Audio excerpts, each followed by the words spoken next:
আমেরিকার খুব নামকরা ধনাঢ্য ব্যক্তি ওয়ারেন বাফেট, নামকরা ইনভেস্টর। সবাই জিজ্ঞেস করে যদি এক মুহূর্তে যদি কেউ বিলিয়নিয়ার হয়ে যায়, কেউ কি বলে অস্কার উইনিং অ্যাক্টর হয়ে গেল, কি নোবেল প্রাইজ উইনার হয়ে গেল, সবাই হোয়াট ইজ ইউর সিক্রেট জিজ্ঞেস করতে আরম্ভ করবে।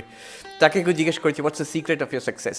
উনি বলছেন এক জায়গায়, আমি বলতে পারি what's the secret of my success. শুধু তাই নয়, সেটা সবাই, আমি যেটা করি আমি বলবো, আর সবাই তোমরা করতে পারবে সেটাও আমি জানি, কিন্তু তোমরা করবে না, আই নো দ্যাট। কি সিক্রেট? তিনি বলছেন প্রত্যেক দিন আমি 500 পাতা পড়ি, 500 পেজেস আই রিড প্রত্যেক দিন, mostly related to his business. And he says that is the secret of my success. সারা জীবন আমি ওটা করে এসেছি। And you also can do that, but it's not easy. আমার নিজের মনে আছে, আমি এই 2 বছর আগে when I was part of this graduate course, হার্ভার্ডে ভর্তি হয়েছি, তখন আমি ভালো এই বয়সে আবার পড়বো। খুব নাম করা, তোমরা হয়তো চেনো কি চেনো না জানি না, one of the leading intellectuals of the world, professor Gayatri Chakraborty Spivak. She is now 80 this year. Many people would not associate her with religion, কিন্তু ইটস ভেরি ইন্টারেস্টিং ক্যারেক্টার। তাকে আমি বলেছিলাম, তিনি আমাকে বললেন 80 years তার বয়স। আমি বললাম এই বয়সে আবার কলেজে ভর্তি হব, আবার মনে হচ্ছে হার্ভার্ড যাই। তখন উনি বলছেন আপনি তো বাচ্চা, আপনি পড়বেন না মানে? নিশ্চয়ই পড়বেন, আমাকে দেখুন।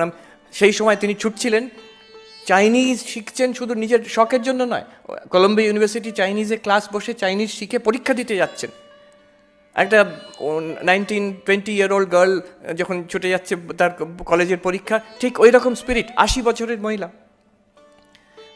তো বলছেন দেখুন আমাকে, আমি এই বয়সে শিখছি, আর রীতিমতো আমি সবাইকার সঙ্গে বসে, ছাত্রদের সঙ্গে, ওদের সঙ্গে বসে পরীক্ষা দেবো, আপনি নিশ্চয়ই যাবেন। আমি পরবর্তীকালে হার্ভার্ডে জিজ্ঞেস করেছিলাম যে আমাকে সিলেক্ট করলেন কিভাবে? তখন তারা প্রফেসর বললেন আপনার যা রেকমেন্ডেশন আছে আপনাকে না সিলেক্ট করে উপায় নেই। বললেন কী রেকমেন্ডেশন? গায়ত্রী স্পিভাক নিজে আপনার নামে একটা লম্বা চিঠি আমাকে দিয়েছেন। কী লিখেছেন আমি আজ অবধি জানি না, কনফিডেন্সিয়াল। তিনি লিখেছেন একটা চিঠি, আর সেই চিঠি আমাদের হার্ভার্ডের আর্কাইভসে রেখে দিয়েছি। তার এই বক্তব্য আমি এখনও মনে আছে। সেই প্রফেসর আমাকে বললেন it's not every day that one gets a letter from Gayatri Spivak. ওই যে passion, the ability to hold on to one thing and pursue it continuously,